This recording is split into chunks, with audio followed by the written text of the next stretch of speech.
Why is this one touching me? Since when do hospitals let the maid play doctor? A waiting room full of patients heard every word. The nurse didn't flinch, didn't blink. Ma'am, I'm your assigned nurse. Let me help you. The woman's lip curled. She leaned in close and Go hissed, back where you came from, girl. and slapped her, hard, open palm. The sound cracked across the room like a gunshot. 15 people watched. Not one stood up. And not a single one of them knew they were about to lose everything, or whose fury was already on its way. Let me take you back. 30 minutes before that slap landed, Brielle Powell had already been on her feet for 9 hours. St. Clair Memorial was short-staffed again. 2 nurses called in sick. 1 quit last week without notice. Brielle was covering the entire 2nd floor alone. She didn't complain. She never did. At 2:15 in the afternoon, she helped an elderly man named Mr. Garrison adjust his oxygen tube. His hands were shaking. She held them steady, looked him in the eye, and said, "You're doing great, Mr. Garrison. I'm right here." He smiled. That's the kind of nurse Brielle was. 6 years on the job, not once written up, not once late. The patients loved her, not because she was perfect, but because she made them feel like they mattered. At 2:30, the elevator doors opened. Catherine Ashford stepped out like she owned the floor. And in a way, she did. Her family's foundation had donated $4 million to St. Clair over the past decade. Her name was on the pediatric wing. Her husband sat on the hospital's advisory board. She was here for a follow-up, a minor cosmetic procedure, nothing urgent. Nothing even close to urgent. But Catherine didn't walk to the check-in desk. She walked past it, straight to the nurse's station. She placed her Hermes bag on the counter and snapped her fingers. "I need to be seen, now." The receptionist, a young woman named Danielle, looked up, startled. "Ma'am, we have a triage system. There are patients ahead of—" "I didn't ask about other patients. I said now." Brielle heard the commotion. She stepped over calmly, introduced herself with a steady voice. "Good afternoon, ma'am. I'm Brielle, the nurse on this floor. I'll be happy to get you checked in. There are just a few critical patients ahead of you right now." Catherine's eyes moved over Brielle, head to toe, slowly. The kind of look that measures a person and finds them worthless in under 2 seconds. "I'd like a different nurse." Brielle's phone buzzed in her pocket. She glanced down for half a second, and her expression softened. Just barely. A tiny, private smile. Then she silenced it and looked back up. She didn't know it yet, but that name on her screen was going to change everything before the day was over. Brielle kept her composure. She'd heard those words before. "I'd like a different nurse." And she knew exactly what they meant. It was never about skill, never about qualifications. It was about skin. But she was a professional, so she responded the way she always did. "I understand, ma'am. Unfortunately, I'm the only nurse on this floor right now. But I assure you, I'm fully qualified to—" "Did I stutter?" Catherine didn't raise her voice. She didn't need to. The contempt was surgical, precise. She turned her entire body away from Brielle and directed her next words to Danielle at the reception desk. "You, the girl at the computer, can you get someone from another floor? Someone qualified?" Danielle froze. Her fingers hovered over the keyboard. She didn't know what to say. Brielle stepped forward gently. "Ma'am, I can take your vitals right now and we can get you— Is there a language barrier here? Or do I need to speak slower?"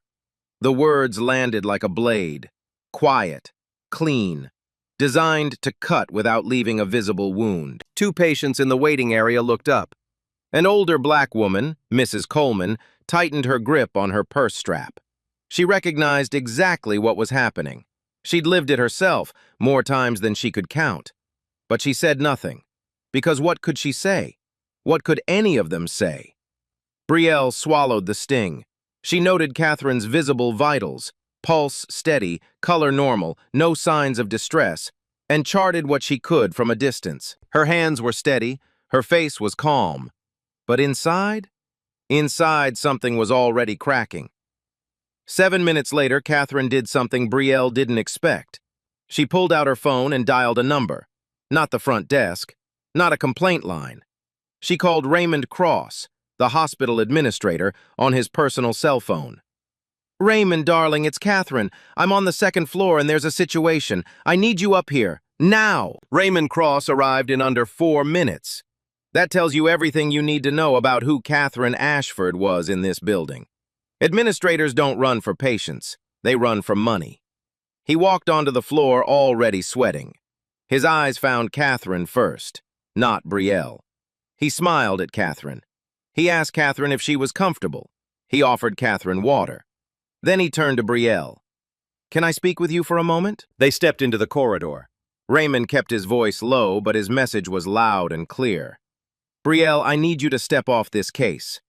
"She hasn't given a medical reason, Raymond. She just doesn't want me." "I understand that. But Mrs. Ashford she's a significant part of this hospital's future. She funds our new MRI suite. She's on the gala committee. I need you to just let another nurse handle this. It's not worth the hassle." Brielle stared at him. She waited for him to say something else. Something about policy. Something about her rights. Something about the fact that a patient had just humiliated a staff member in front of a room full of people for no reason other than the color of her skin. He said nothing. "So I'm being reassigned," Brielle said quietly. "Not because I did anything wrong, because she doesn't like what I look like." Raymond couldn't meet her eyes. "I'm asking you to be flexible." Flexible. She repeated the word like it tasted wrong, because it did.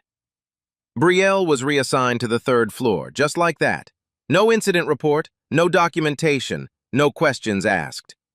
The system didn't just fail her, it bent over backward to protect the person who was hurting her. She walked into the break room on 3, closed the door, pressed both palms flat on the counter, and breathed. Not the kind of breathing you do when you're fine, the kind you do when you're trying to hold yourself together because falling apart isn't an option. Not here, not now, not in these scrubs. Gloria Sims found her there. Gloria, 58 years old, 30 years at St. Clair, Brielle's mentor since day one. She walked in without knocking because she already knew.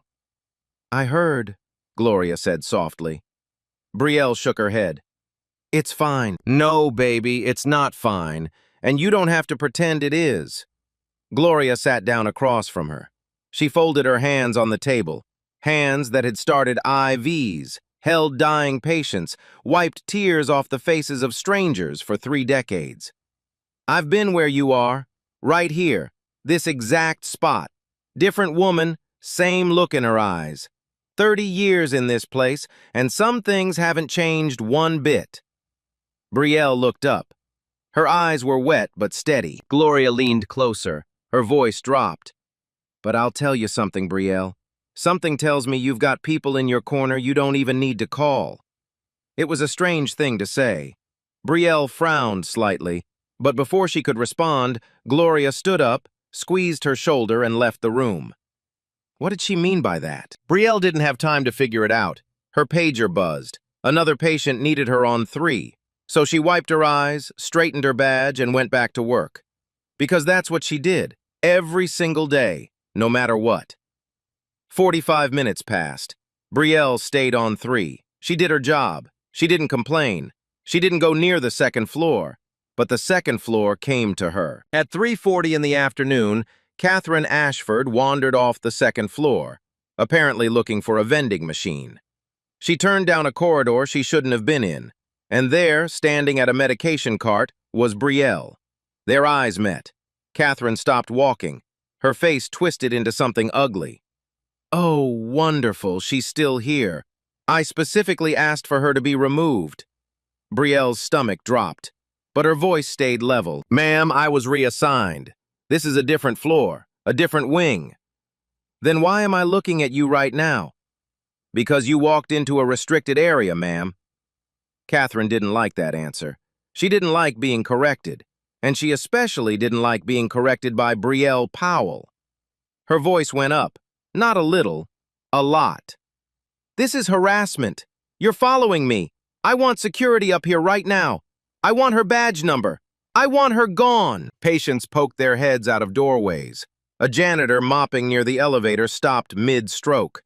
A young resident, Dr. Callahan, 26, fresh out of his program, stood at the end of the hallway holding a chart.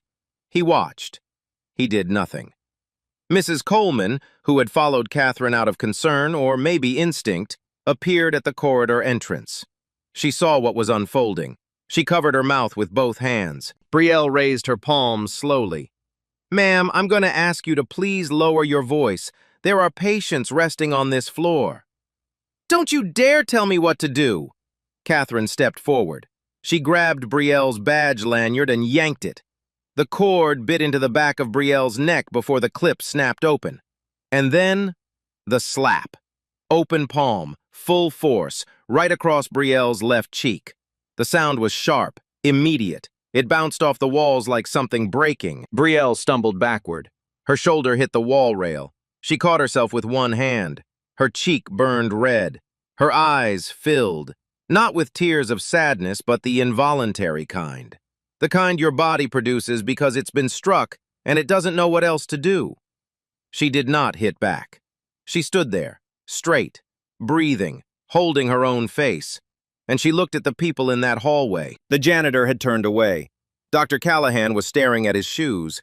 Mrs. Coleman's hands were trembling. Danielle, who had followed Raymond up earlier, stood frozen near the stairwell.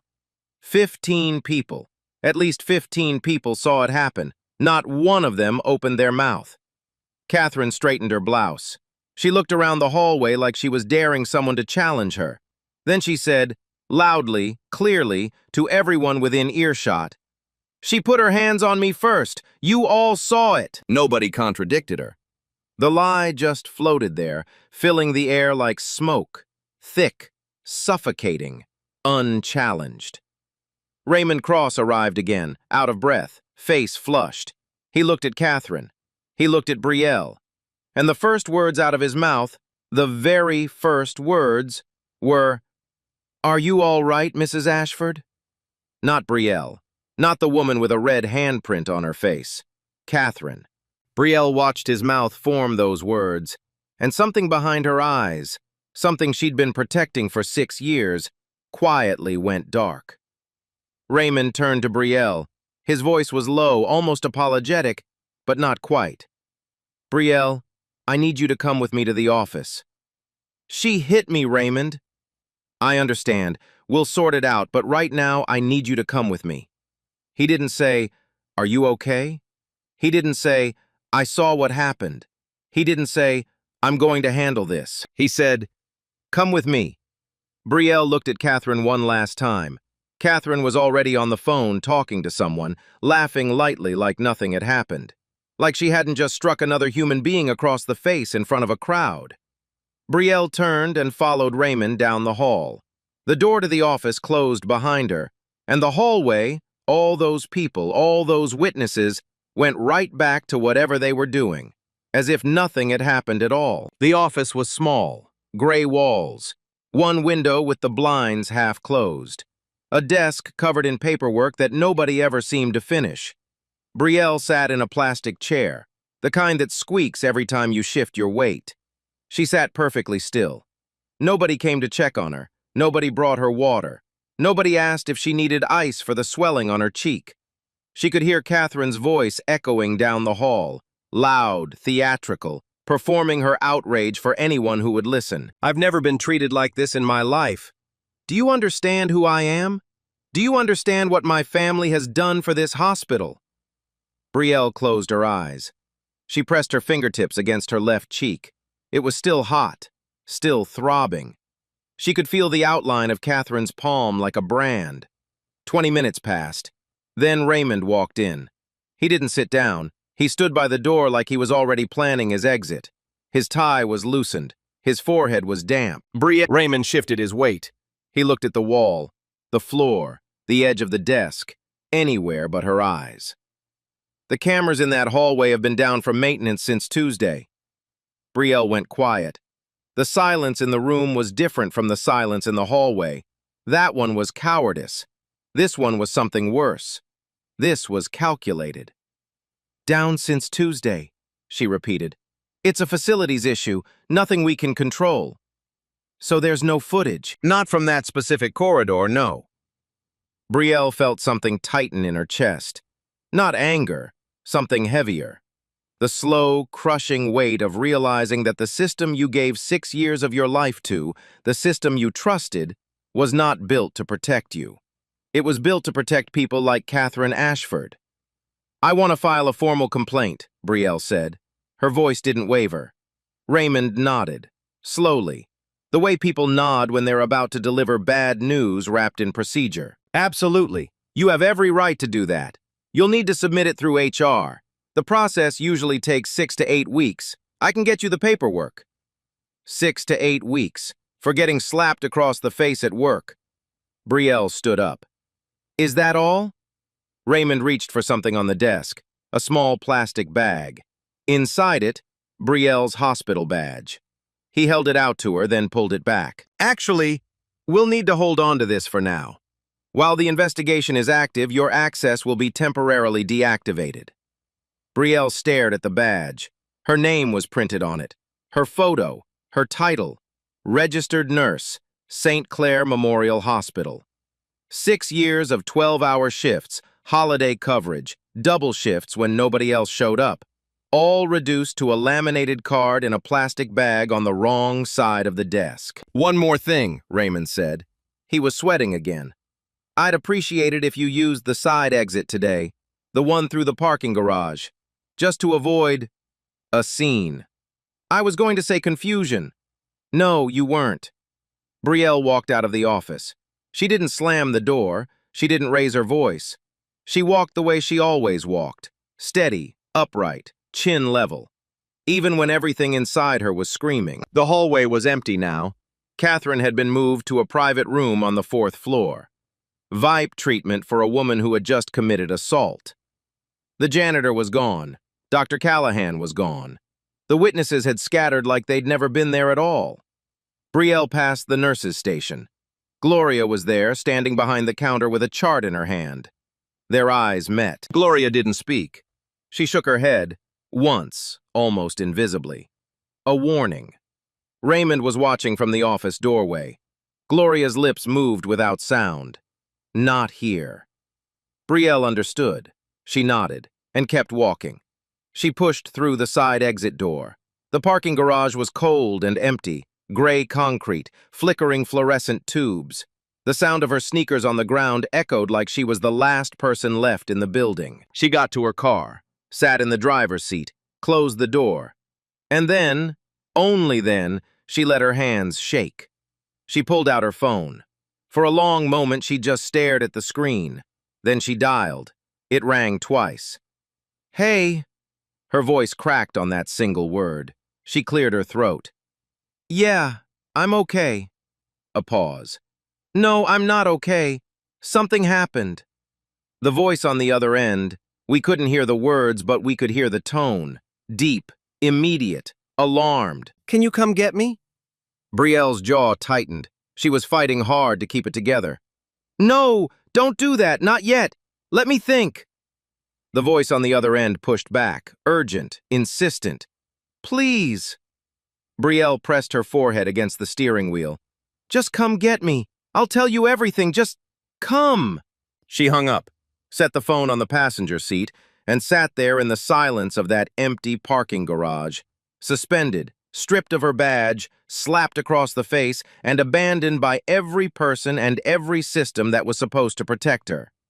Upstairs, through a third-floor window, Dr. Elaine Turner stood watching. She had seen the slap. She'd been standing at the end of the corridor when Catherine's hand connected with Brielle's face.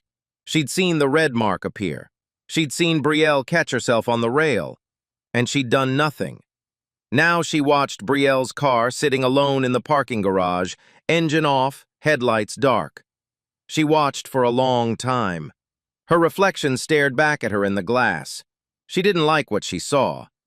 But she still didn't move.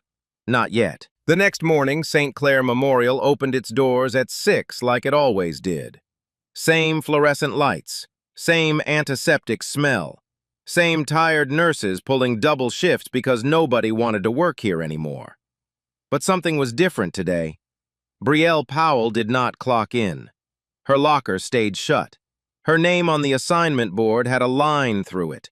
The second floor felt emptier without her, and a few of the nurses noticed. They didn't say much, but they noticed. At 8:15 in the morning, a man walked through the front entrance of St. Clair Memorial Hospital. He wasn't a patient. He wasn't visiting anyone. He moved through the lobby with the kind of calm that made people step out of his way without understanding why. Tall, clean shave, dark coat over a pressed shirt. No rush, no hesitation.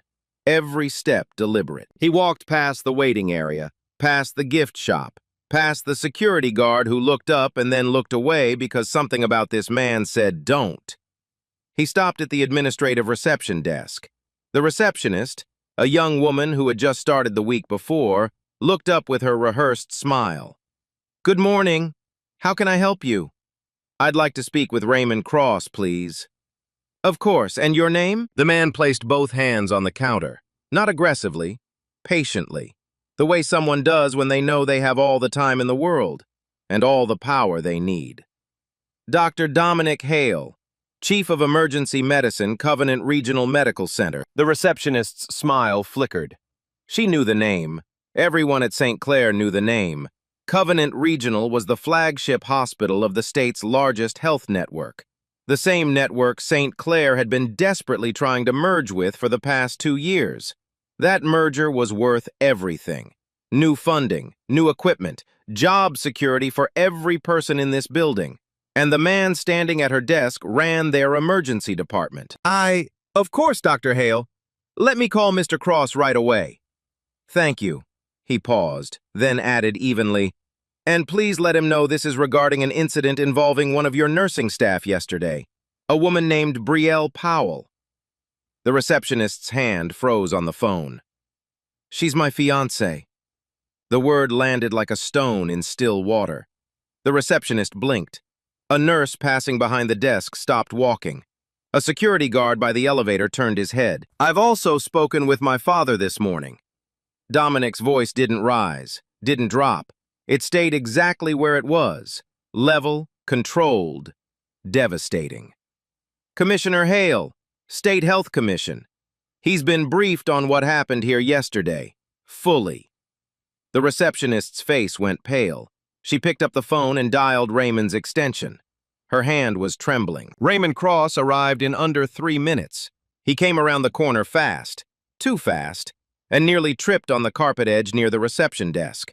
His shirt was untucked on one side. His eyes were wide. "Dr. Hale," he extended his hand. Dominic looked at it for 2 full seconds before shaking it. This is a surprise. How can I? "You can start by telling me 3 things. Dominic released his hand. "First, the incident report filed yesterday regarding the assault on Nurse Brielle Powell. I'd like a copy." Raymond opened his mouth, closed it. We were still in the process of." "Second, the security footage from the 2nd and 3rd floor corridors between 2 and 4 p.m. yesterday. I'd like to know who authorized the claim that those cameras were non-functional." Raymond's face was the color of old paper. "And third," Dominic stepped closer, not threatening, worse, certain. "I'd like to know the name of the person who suspended a registered nurse, with a spotless 6-year record, within 1 hour of that nurse being physically assaulted by a patient.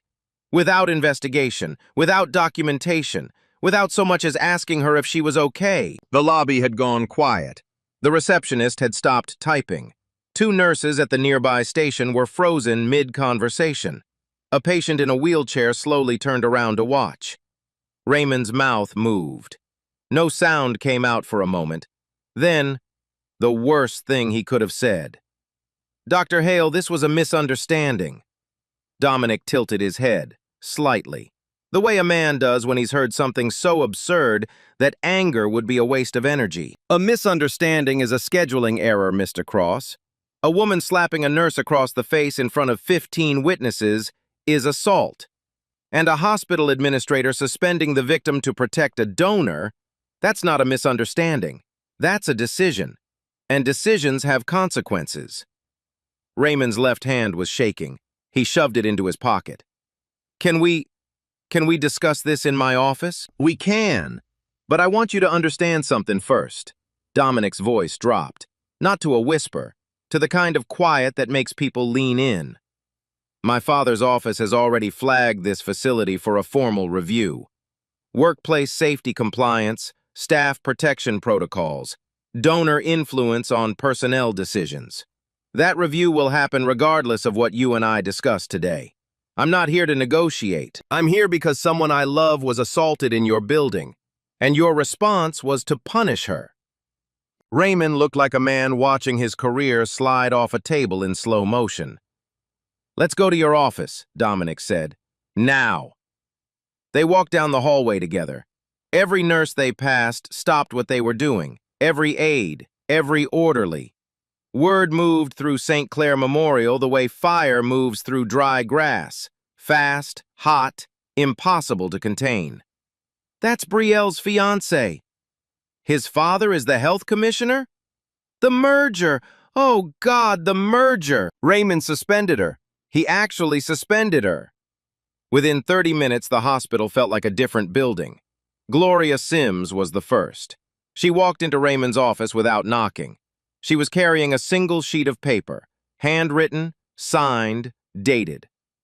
I saw what happened yesterday, she said. Every bit of it. I have a written statement here, and I'm not the only one. Raymond started to protest. Gloria cut him off. Don't!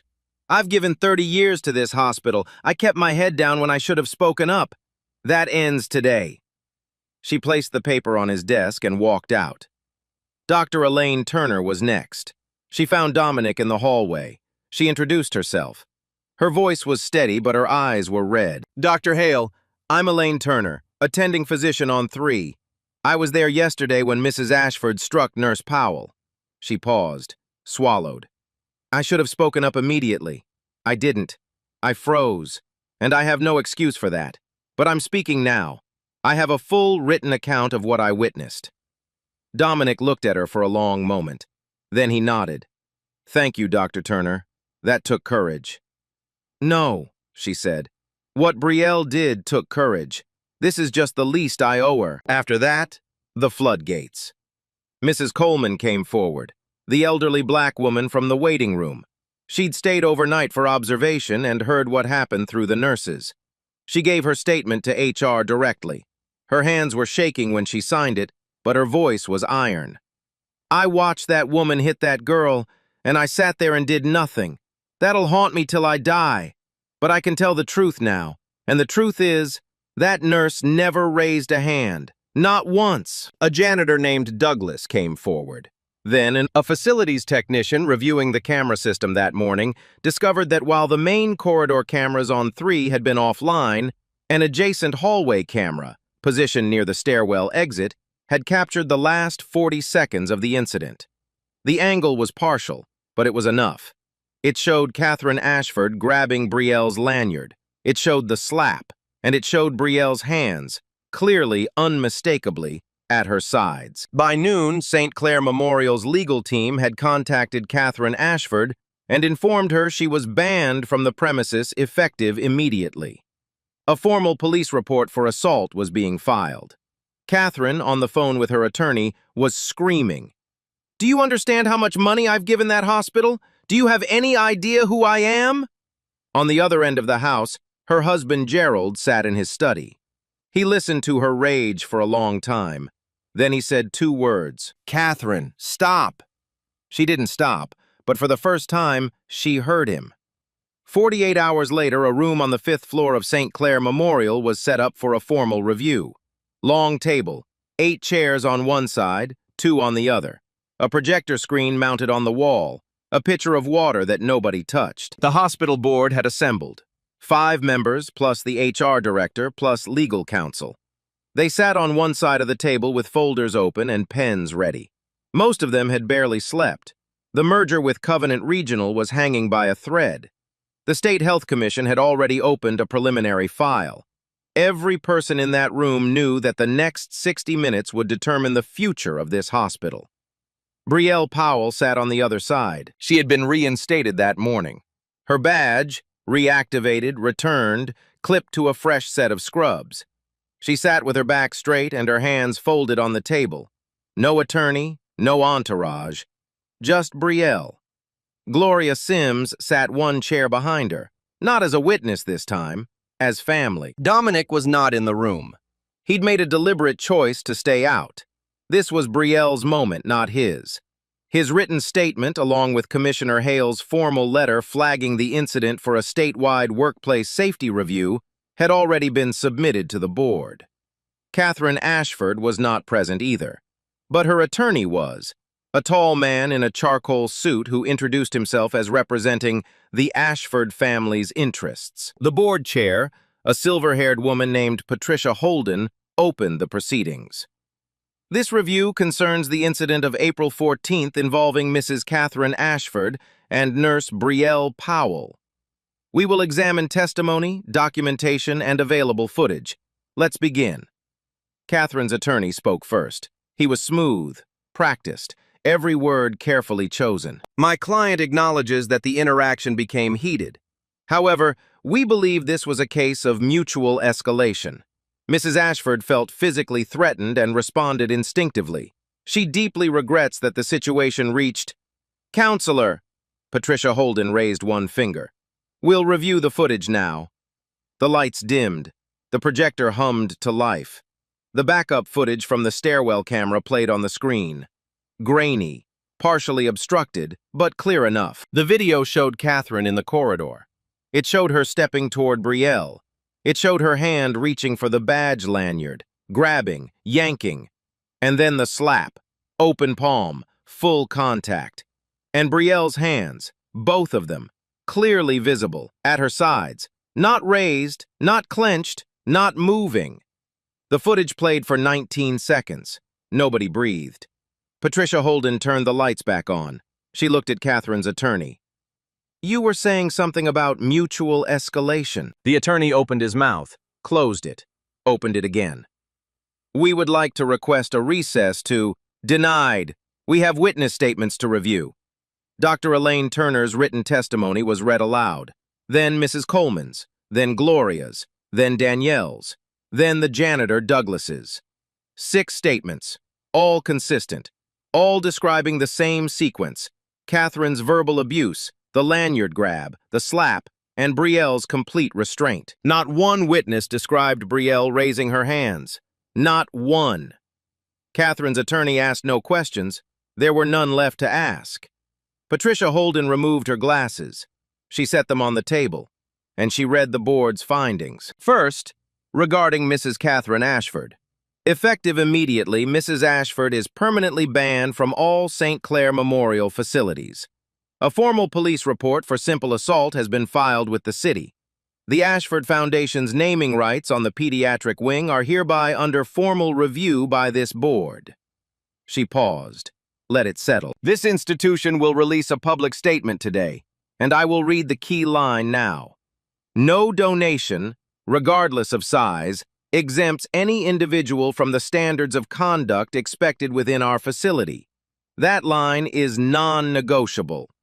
The attorney scribbled furiously. His face was red. Second, regarding Hospital Administrator Raymond Cross.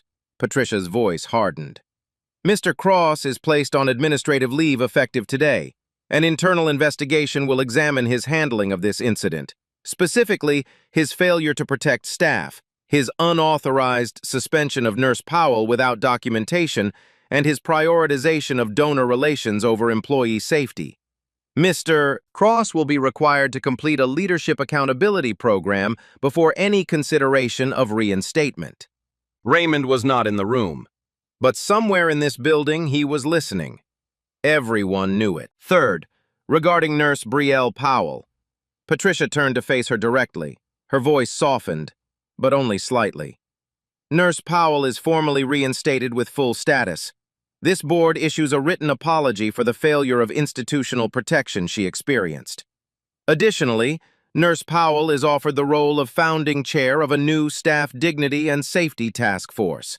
A permanent body within this hospital charged with ensuring that no employee ever faces what she faced again. Gloria's hand found Brielle's shoulder from behind. She squeezed once. Hard. Fourth, regarding institutional accountability. Patricia looked at the full board. Dr. Elaine Turner has volunteered to lead the development of a mandatory bystander intervention training program for all clinical staff. This board accepts that proposal and allocates immediate funding for its implementation. The room was still. The kind of stillness that comes after something has been broken and rebuilt in the same breath. Patricia Holden closed her folder. Nurse Powell, would you like to address the board? Brielle looked down at her hands for a moment. Then she stood. She didn't read from notes. She didn't perform. She spoke the way she always spoke. Steady, clear, and real. I didn't need someone powerful to validate my worth. I want to be clear about that. I knew my worth before I walked into this hospital 6 years ago, and I knew it when I walked out of that parking garage 2 days ago with a handprint on my face and no badge on my chest. She paused. But I'm grateful. Not for the power that came through that door. I'm grateful that when the system failed me, people chose to stand up. Even if it took them a moment to find their courage. Gloria, Dr. Turner, Mrs. Coleman, Danielle, people I didn't ask, people who chose. She looked around the room. The question isn't whether you freeze. Every one of us freezes. The question is whether you thaw.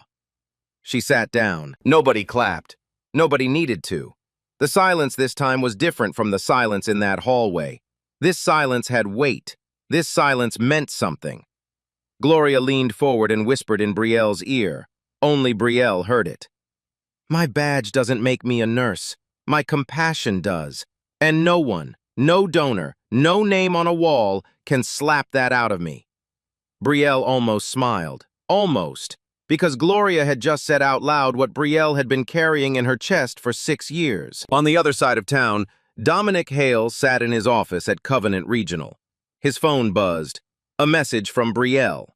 2 words. It's done. He set the phone down, leaned back, and exhaled for what felt like the first time in 2 days. 3 months passed, and St. Clair Memorial became a different hospital. Not overnight, not with a single speech or a single policy change. It happened the way real change always happens. Slowly, painfully. One decision at a time. Brielle Powell stood at the front of a conference room on a Tuesday morning in July. 32 nurses sat in folding chairs before her, some from St. Clair, some from neighboring hospitals in the network. All of them had heard the story. Most of them had one of their own. She opened the first session of the Staff Dignity and Safety Task Force with 6 words. This isn't about one slap. The room went quiet. This is about every time someone looked at your scrubs and decided you didn't deserve respect. Every time a patient called you something you'd never repeat to your family. Every time your supervisor told you to be flexible when what they really meant was be invisible. She paused, looked around the room. Every pair of eyes was locked on hers. We're not here to complain, we're here to build something, so that the next nurse who stands in that hallway doesn't have to stand there alone. A young nurse in the second row, couldn't have been more than 24, wiped her eyes with the back of her hand. She didn't say anything. She didn't need to. Brielle saw her. Brielle nodded. That was enough. The task force met every 2 weeks after that. They drafted new protocols. They created a real-time reporting system for staff abuse. They built a support network, nurse to nurse, floor to floor, so that no one would ever have to walk to a parking garage alone again. Gloria Sims retired at the end of that year. She did it on her own terms. No pressure, no quiet exit through the side door. The hospital threw her a gathering in the cafeteria. Cake, balloons, 30 years of photos pinned to a corkboard that stretched the length of the wall. Brielle gave the toast. Gloria Sims taught me that showing up is the job, not just for patients, for each other. She showed up for 30 years, and on the day it mattered most, she showed up for me. Gloria stood up. She was not a woman who cried easily, but her eyes were bright. I spent 30 years keeping my head down, Gloria said. You spent 1 day keeping yours up. That's the difference. They held each other for a long time. The room let them. Dr. Elaine Turner completed the bystander intervention program that fall. She didn't just complete it, she became its loudest voice. She spoke at a regional medical conference. She published an internal memo that every department head was required to read. A local news outlet interviewed her. She sat in front of the camera with no notes and said, "I froze that day. I watched a colleague get assaulted and I did nothing. I have to live with that. But I also have a responsibility to make sure the next person in my position doesn't freeze. That's why this program exists." Raymond Cross completed his accountability program in October. He returned to St. Clair in a reduced role, assistant administrator, no longer overseeing personnel decisions. On his second day back, he left a handwritten note on Brielle's desk. "Brielle, I failed you. I won't pretend otherwise. I chose comfort over courage and money over people. I'm working to be better. I don't expect your forgiveness, but I want you to know I'm trying. Raymond." Brielle read it at the end of her shift. She folded it carefully and set it in her locker. She didn't write back. Forgiveness wasn't something she owed anyone, but the door, she left it open, just a crack. Catherine Ashford pleaded no contest to simple assault. The judge sentenced her to 200 hours of community service at a free clinic on the south side of the city.